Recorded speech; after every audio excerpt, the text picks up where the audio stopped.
Tiger Kenpo Karate here at 823 South Rohlwing Road. Just another business here on Rohlwing Road between Sydney and Cortlandt Court. Oh, and it's a karate salon. Well, just another business. I don't think so. Let's go inside and meet the Grand Master, Tom Saviano, who is owner and founder of White Tiger Kenpo Karate, and see what makes this studio different and sets it apart from all others. Tom Saviano began his martial arts training in Chicago in 1964 and was an avid tournament competitor until 1969. He is a martial arts instructor and a certified official tournament judge and referee. Tom trains professional bodyguards, police officers, U.S. Marine Corps instructors, former Navy SEALs, and world-class fighters such as Keith Hackney, as well as men and women and children of all walks of life and of all ages. He currently supervises over 200 students. Tom created the White Tiger fighting system by combining Southern Chinese, Northern Chinese, Japanese, and Okinawan fighting arts. This White Tiger Kenpo Karate system is for the serious martial artists. So let's step into Tom's office and see what sets this apart from all others. And this world-class Grand Master, Tom Saviano, just happens to be a neighbor. Living in Addison for almost 50 years, Tom has worked with and trained many of our kids and a lot of our adults. So Tom, explain to us how and why White Tiger Kenpo Karate is different. Probably, I think, because it's eclectic. I trained way back in the 1960s at a system called Goju Shorei. It was Japanese and Okinawan. Our school closed for one reason or another, and I started training with a friend of mine in a northern Chinese system called Keng Shuando Gumao. And then back in the late 70s, I found Kenpo. When I started my system in the early 80s, I took the Japanese, the northern Chinese, the Okinawan, the southern Chinese, and built our system of White Tiger Kenpo. We've been fortunate because we've had people come train here from Ireland, from Egypt, from Greece, and from different parts of the world. So it is a little bit different because it's very, very eclectic.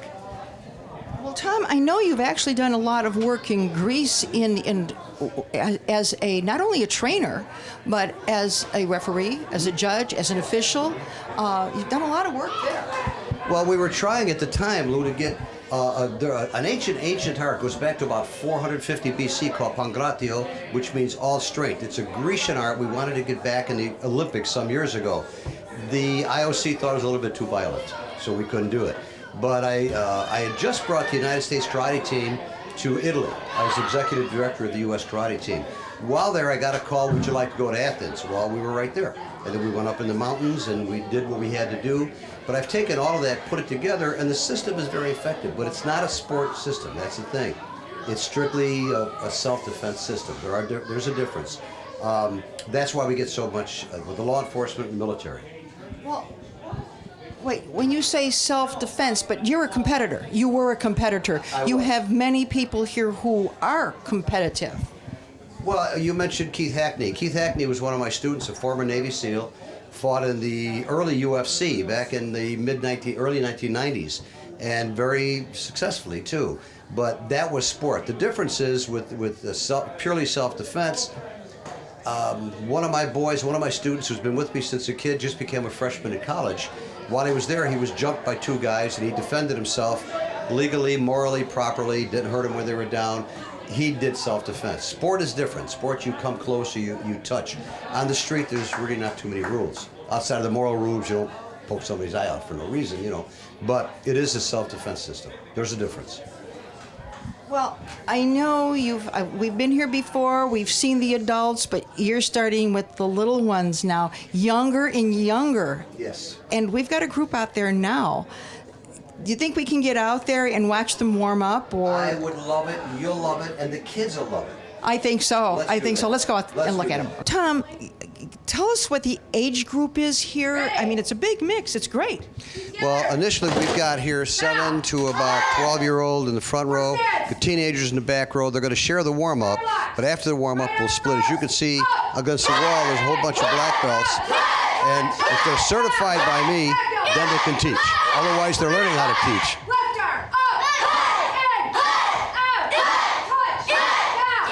We also got some teenagers in here, too, as you see in the back. When they're 7 to 11, they're in the junior. At 12, I take them to the teen class. At 16, I take them in my class, and then it's a different world. There's 3 different levels, and each class is longer. The little ones have a 45-minute class. The teens have an hour. The adults have 90 minutes.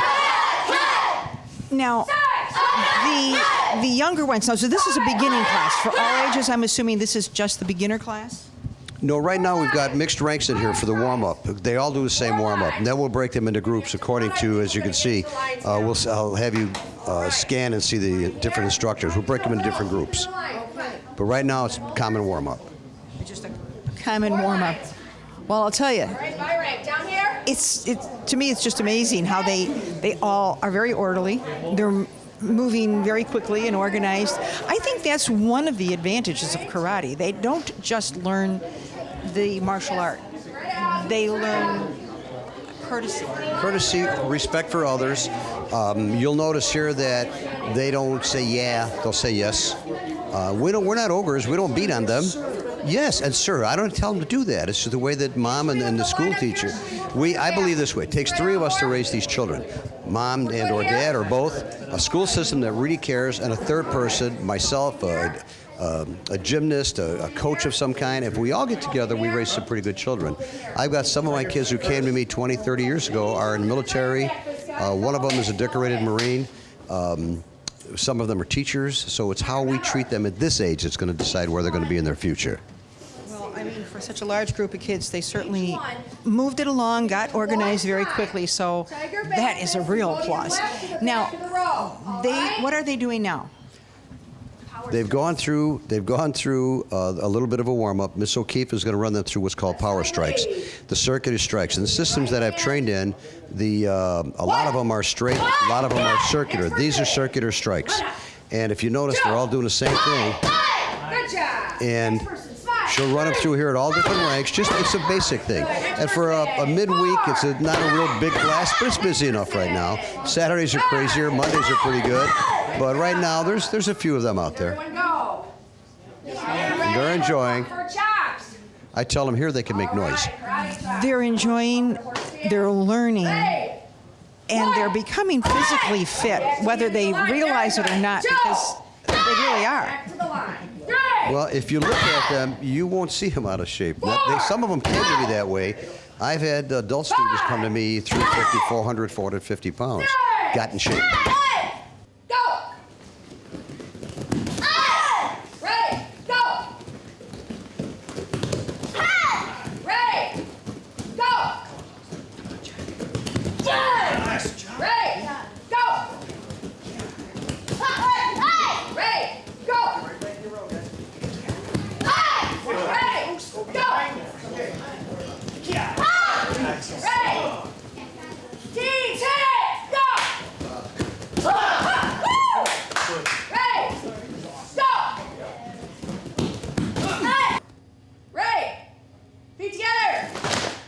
These are called forms. Form is prearranged sparring techniques. They're working against someone, harming them, grabbing them, whatever. And if you could see it, we want them to do it unified.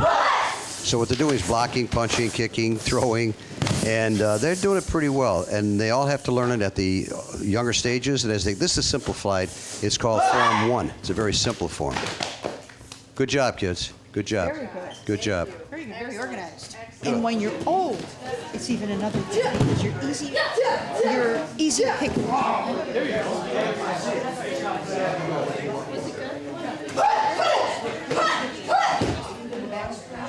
Blackjack. And they didn't.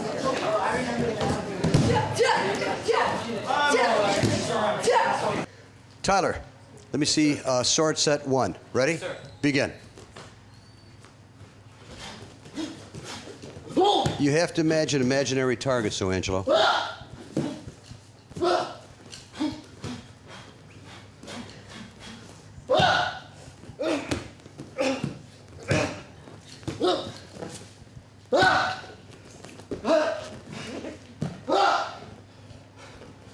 Good job. Notice he's keeping eye contact, looking around because it may not be only one opponent.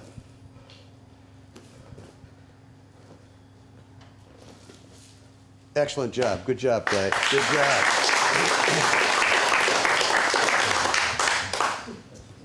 Joey, let me see some nunchaku. Ready? Feet together. Bow. Begin.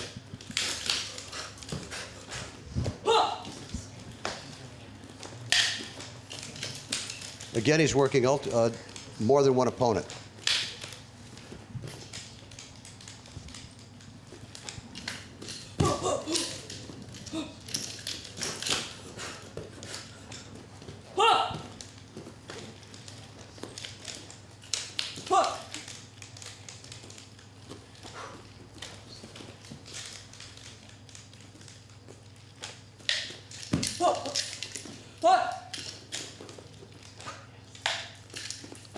Fine job, Joe. Excellent job. Good example. Kaja, bow staff. These weapons are ancient, primarily out of Okinawa. This one originally was used to carry 2 buckets of water. Kaja, you ready to begin? Yes. Staff set 1. Let me hear it. Again, fighting more than one opponent.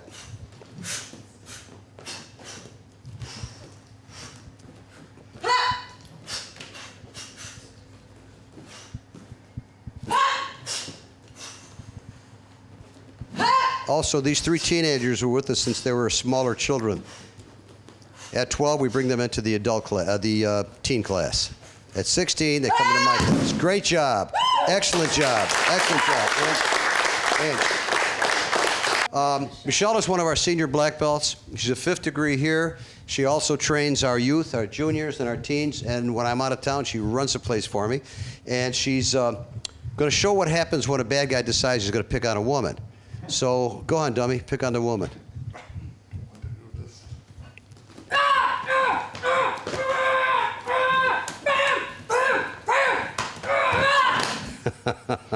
You should have never done that. All right. Also, Michelle has grown children, by the way. Also, you're going to get her into a bear hug. Is that what he's going to do? A choke? A choke? Okay. Whenever you decide, get her in the choke. Be serious about it. Get her in the choke, and she'll respond. Do it. Notice she's hitting vital targets. Rob's much bigger than her. Got it. I'll take it. Good job. Wrap it.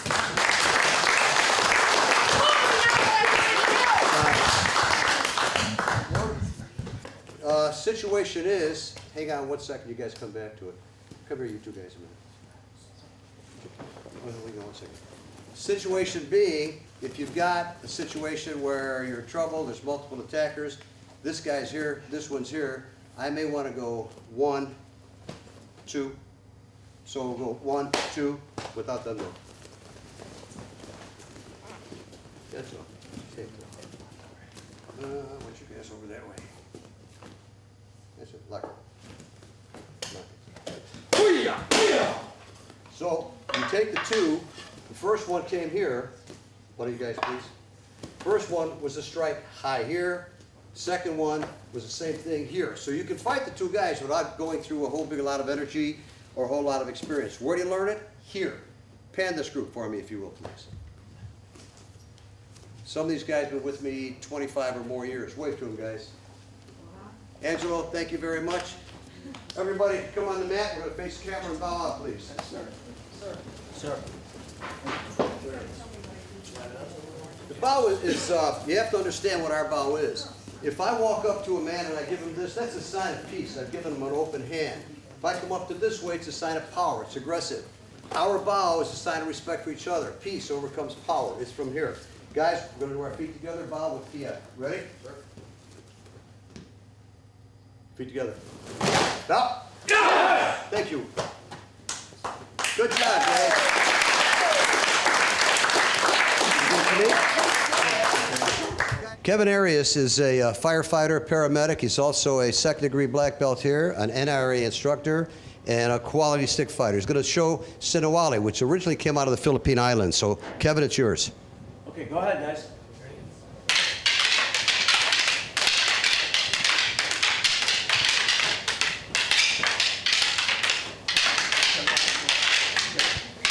The stick fighting can translate also into bare hands or empty hands. You can also work it with a knife. The Sparadaga is one stick, one knife.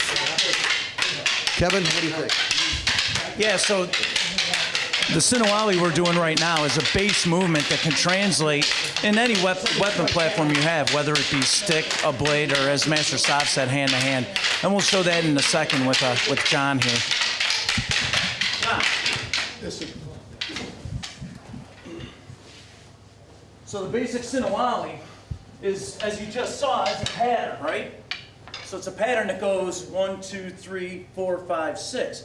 Well, you can employ a similar pattern with your empty hand. So if John throws a lunge punch, and that's my pattern. Slow down, it's 1, 2, 3, and then I can pass, and as that one comes, 4, 5, 6. So we can use it for whatever pattern necessary. Would you show that again with the sticks? Yes. So with the sticks, it would be 1, 2, 3, 4, 5, 6. Nice and Okay, simple. it's the same pattern. Nice and simple. But then, again, empty-handed, it's 1, 2, 3, go ahead, 4, 5, 6. Looking good.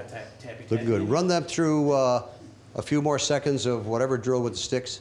Okay, one more real quick. We also do an unarmed drill with this called tappy-tappy. So John starts out with that punch. I go 1, 2, 3, and I push down. Then I counter, and he does the same. And we just keep back and forth.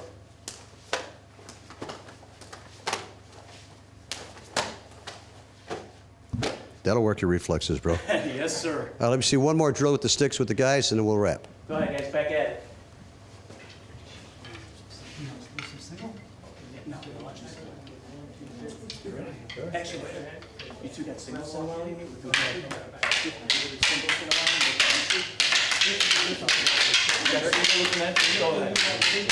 go.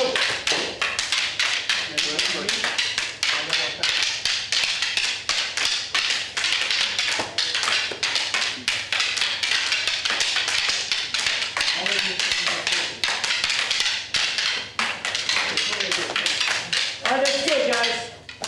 Good job, fellas. Thank you. Good job, fellas. Wrap it up. Okay, so another aspect of the Filipino martial arts is what we call spotty dagger, which simply translates into sword and dagger. So we're going to do a little demonstration of how you employ this in a situation.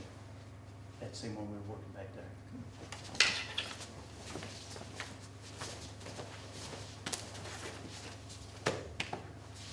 Free flow.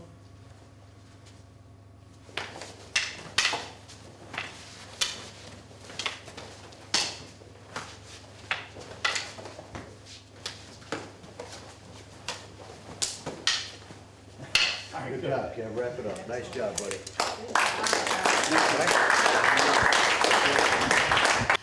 Thank you for joining me. I'm Lucille Zucchero here at White Tiger Kenpo Karate at 823 South Rohlwing Road in Addison.